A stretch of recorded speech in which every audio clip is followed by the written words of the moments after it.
Hi po, gagawa lang po ako ng isang vlog.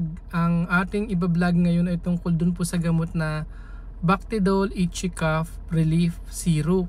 Ayan po. Ang laman po ng gamot na ito ay ammonium chloride at diphenhydramine. So, kombinasyon po siya ng dalawang gamot. So, binibigay siya dun sa may mga dry cough na makati yung lalamunan. Halimbawa kasi nagbablog ka tapos ubo ka ng ubo, yun ang iniinom ng mga pasyente. Yun pong ammonium chloride na nandun sa Bactidol Itchy Cough Relief, ang expectorant effect niya ay yung i-stimulate niya yung bronchial mucosa para maglabas ka pa ng maraming fluid doon para sort of ma-hydrolyze or ma-liquefy yung phlegm para madali siyang ma-expectorate or mailabas. Yun yung ammonium chloride.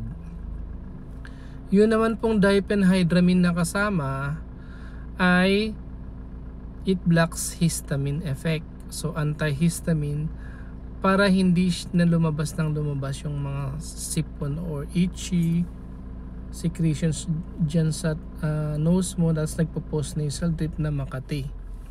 So ibablock niya yung paglabas noon po. At saka meron din po siyang anticholinergic effect, so mas magdadry yung mga secretions dyan sa nose and throat mo. So dual yung effect niya kasi dalawa po yung laman niya, ammonium chloride at saka diphenhydramine. So sa side effect naman po kasi yung ammonium chloride may irritate the gastric mucosa, so mas maganda i-take siya with meals. Yun naman pong diphenhydramine, maaari pong antukin ka po doon kasi yun po yung kanyang side effect. So baka nagda-drive ka kasi first generation antihistamine siya. Yun nga pong second generation na cetirizine nakakaantok, mas lalo na po yung diphenhydramine. So yun ang kanya ng mga side effect, pero ang binibigay po itong gamot na ito, yung Bactidol Itchy Cough Relief, sa 6 years old pataas every 4 hours, 5 ml. Yung sa pagka 12 years old and above naman or sa adult is 10 ml every 4 hours. So use with caution kasi over the counter ha. Baka magkamali po kasi yung mga nanay at tatay na makita nila syrup hindi po ito sa mga very young children. So pag below 6 years old hindi pwede.